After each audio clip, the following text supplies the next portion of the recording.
Hello. Here I am in my kitchen at my kitchen table.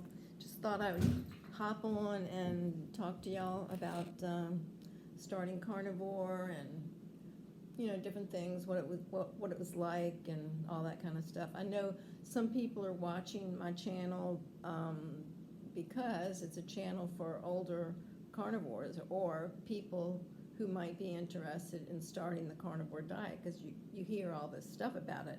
Maybe you've come across a Ken Berry video. I mean, he's got millions of subscribers, so he's pretty popular, and he's talking about carnivore.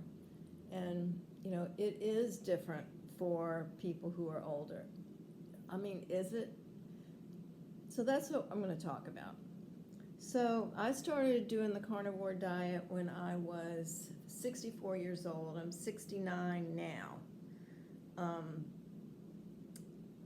And the reason I started it is because my husband and I were on a trip and we were listening to videos about nutrition and keto, and we were already keto.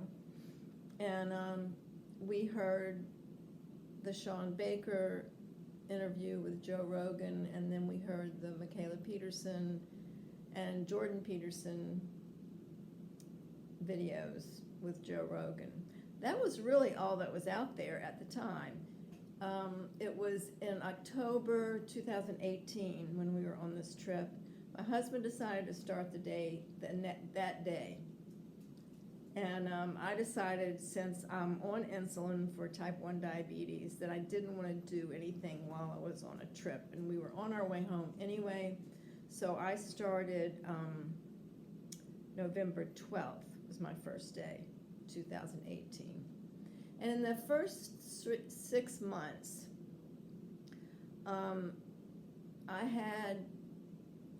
because I had already been keto for 8 years, and before that, I haven't eaten junk food or carbs I've been on low carb for 27 years. So my experience coming into carnivore is a lot different than other people's experience.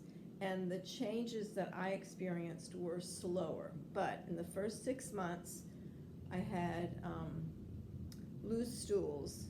I wouldn't say I had diarrhea because I just went once a day and they were very loose, but that was okay. It just lasted the first 6 months, and now they're fine.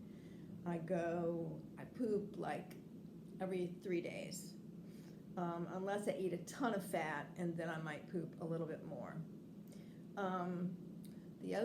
Another thing that happened the first 6 months was that I coughed up mucus every day for 6 months.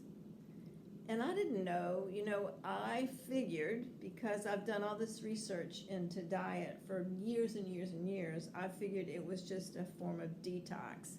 It lasted for about 6 months and then it stopped. Interesting thing, on the Lion diet that I've been on since September 1st, and it's the 26th today, I cough one time in the morning, I get a loogie of mucus, spit it out, and that's it. So some kind of little subtle detox is going on this Lion diet, which I find very interesting. Another thing that happened during the first 6 months is I had been having pretty bad floaters in my eyes, things that would just float around. And, I figured I'd just have them for the rest of my life. And who knew that floaters are caused from inflammation? And in the first 6 months, the floaters completely went away and they have not returned. Now, I've been carnivore for almost 5 years. So I am still floater free. So what else happened in the first 6 months? I had better energy. I was happier, and still am happier, had better energy. I'm more ready to tackle new things, like starting a YouTube channel, or reading fiction. This is like new. Why did I start reading fiction? I really started it because I had so much more time on my hands after my husband died. He died November 13th, 2021. So it's almost 2 years. And the anniversary of his death coincides within a day of my carniversary, which always makes it seem very strange to celebrate my carniversary, but I've decided this year I will, and I will also note and make note of my husband's death and being gone for 2 years. My husband, the father of my children, my kids' dad, so that is coming up. I think that the grief that I've had from losing my husband has been eased because of the carnivore diet. I think it gives me a healthy energy that I'm willing to wake up every day and make the best of my day, and try and understand a deeper relationship or a deeper understanding of what life and death means and what it's about. So I think carnivore has helped me a lot with that. Let's see if another thing I wanted to handle today, let's see, it's been 7 minutes.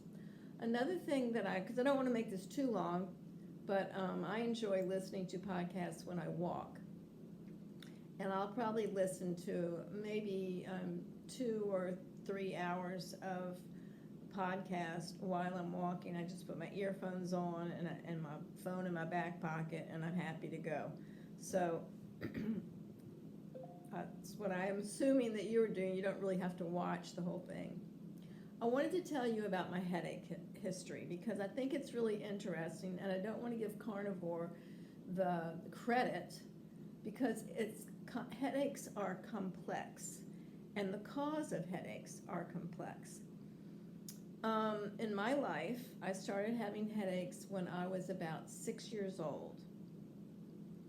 Now, I was born with crossed eyes. I've had 3 eye muscle operations, and I started wearing glasses when I was 15 months old.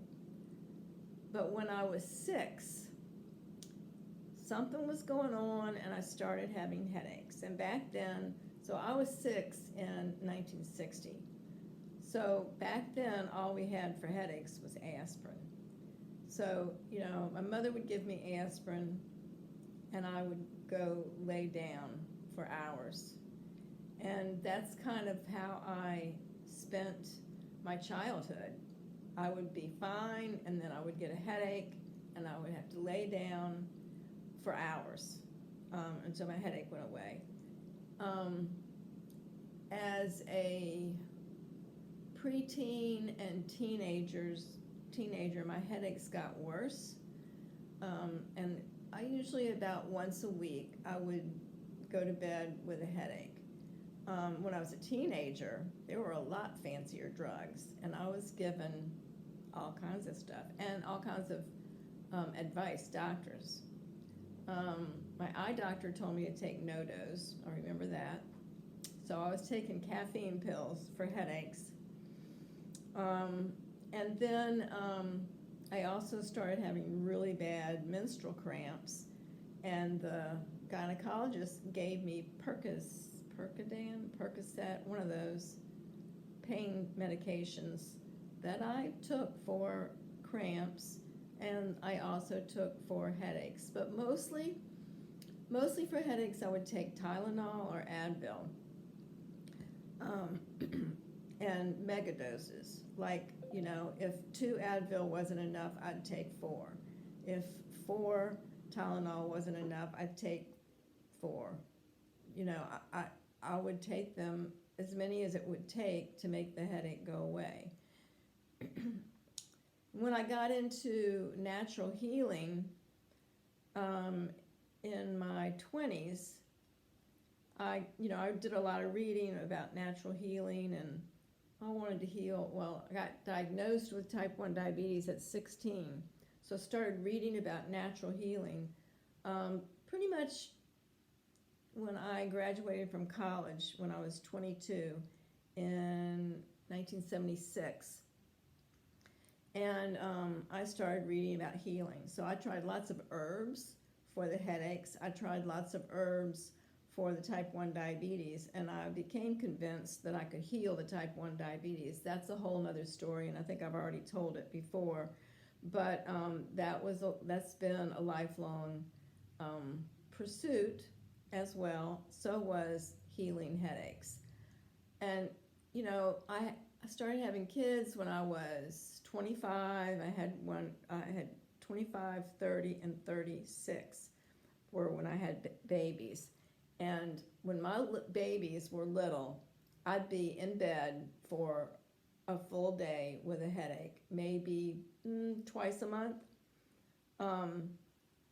And, my poor kids, they had to figure out how to entertain themselves because mom was in bed with a headache. And they got so bad, I could not function. They were horrible. They were not migraines because I was never sensitive to light. They seemed to always start in my neck. And so I went to chiropractors. That would help a little bit, marginally, but I would always end up like I couldn't do crunches. Forget it. I would get a terrible headache. Anything that would, like if I wore a shoulder bag on my shoulder too long, I would get a headache because it would start in my neck and then it would end up in my head and, the rest. Then, let's see, when I was about 38, my husband and I liked to drink a bottle of wine with supper or a couple of beers. And we were really enjoying the wine. And then one day I decided I wanted to quit drinking. And I decided to quit drinking around right after Christmas. And so a whole year went by, I didn't drink. Then the next Christmas came by and everybody was drinking wine and it looked like so much fun. So I said, okay, I'll start drinking wine again. And I didn't realize it at the time, but I started getting these headaches. A day after I'd drink wine, I would have this horrible headache. It would start in my eyebrows and I'd have a 4-day headache. Go to bed 4 days. That was it. When I finally realized it was the sulfites in the wine was causing the headaches. So I started buying organic wine and wine without sulfites, and you could find it back then. It's hard to find, I don't know, but then it just got to be too much trouble. So when I was about, can't remember how old we were. Oh, let me see, 36, 38. When I was 38, Denny and I decided to quit drinking. And it was mostly for health reasons and reasons like you always want to feel good when you wake up in the morning kind of reasons. And just for better health. So we quit drinking. I quit drinking. I never had to worry about sulfites in wine anymore. So that was cool. But I was still having headaches. And they were mostly about once a week. I'd be in bed with a bad headache. It could be caused from the neck pain thing that I've already talked about, or stress, or they'd be out of the blue, and who knows what they were from. I don't know.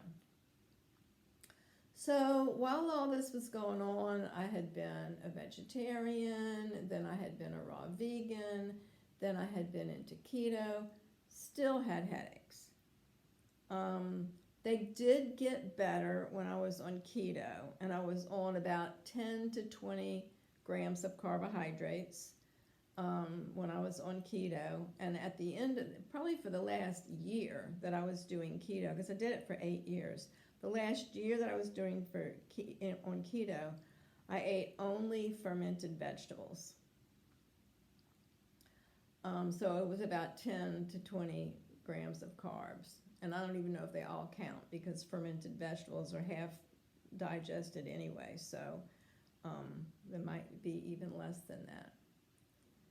So I think towards the end of keto, my headaches had pretty much stopped, which coincided with going through menopause at 52 and not having any menopausal symptoms whatsoever.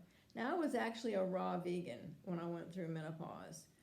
And if you want to look back at my diet and wonder why in the world, how did I get to do menopause with no symptoms at all? I never had a hot flash.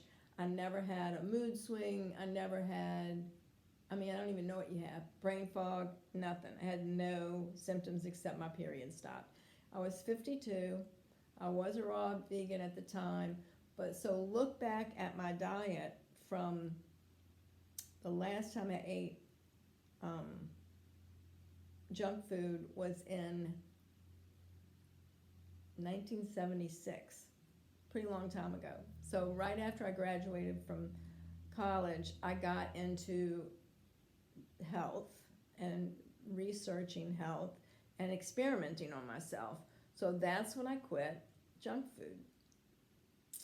And it's pretty interesting. Also, though, and this I forget about sometimes.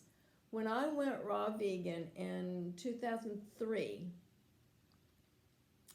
it was a really interesting thing. Because all other oils except olive oil are cooked, they're not raw. So as a raw vegan, I was limited to only extra virgin olive oil because it was the only raw oil that there was. So in 2002, which is 2003, basically 20 years ago, I quit all seed oils. So I had no menopause symptoms. I really think that could have been it, because seed oils can cause all kinds of issues. If you want to know more about them, listen to Dr. Chris Knobbe, Knobbe.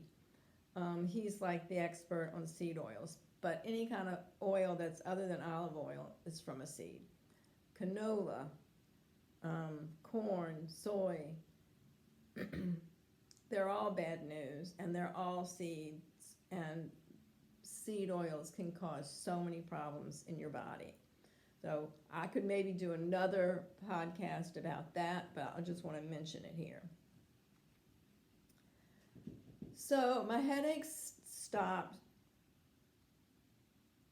toward the end of raw food in keto when I went through menopause. So I think that partially they might have been a little bit hormonal, a little bit inflammation. I think it was a combination, and you can't give credit to one thing. I do give credit to carnivore for a few things that through my diet life, which was pretty extensive, and I was pretty close to really good health all the way up to keto and no junk food and, good ingredients and local food and all that stuff. Getting rid of the floaters in my eyes,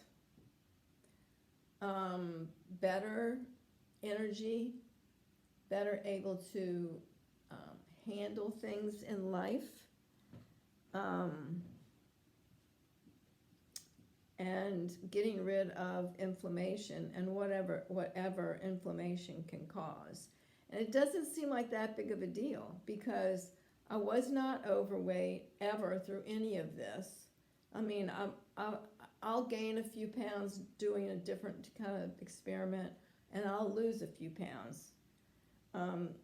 on a different experiment. The first time I did lion, I did only beef and lamb, and I was very careful to do it right, and I did it for 3 solid months, and I lost, let's see, I probably started it, so I don't weigh a lot. I don't know why. I think it's because I've got skinny legs. So don't compare yourself to me at all, please. I'm 5'7.5", and probably at the beginning of my first lion experiment, I was probably 114. Oh, that was funny. That was a slip. I was 114 pounds, and then I lost down to 107 pounds, which is way too skinny for me. So this time when I did the lion diet, I didn't want to lose all that weight, and I had just purposely put on a few pounds to see if it would improve my health. So I was at about 118. I was pretty comfortable, except that because I'm so skinny everywhere else, that when I gain a few pounds, it always ends up around my tummy, and I have a big belly bulge, which I've tried to redistribute so I could carry 118 pounds, because I think I probably need it. I don't think that when you get older, I don't think it's healthy to be frail. And so I purposely ate a whole bunch of butter and more every day, more meat every day. So I went up to 118, even sometimes 120. But like I said, I was not comfortable with the belly. So I have been losing a little bit. I'm like between 115, 116, more or less right now. And I'm pretty comfortable there. It feels better for me. I know that I don't even look at charts, because I'm sure I'm supposed to weigh more, but I can't help it. I've always been skinny, and I mean, look at my wrist. I'm wearing a child's watch band. That's just how I've always been. So, sometimes you just have to appreciate your body type, and I do. And I don't think I'm frail. I exercise, I walk a lot, I take really good care of myself. So you guys, I've enjoyed this a lot. I want to encourage you to ask me questions and comment on my videos, because I read all of your questions. And if you don't want to do it on the YouTube video, you can also ask me questions on Instagram. My Instagram is Amy Fields Perrin, AIMEEFIELDSPERRIN. That's on Instagram. It's also my name on Facebook. So you could Facebook message me, you could Instagram DM me, or leave a message after one of my videos, because I even look back at because I don't have that many videos. I think this is number 4. I don't have that many videos, so you can ask me, and so far, I'm keeping up with it. So I'd love to hear from you, and I'd love to answer your questions, and you can give me ideas for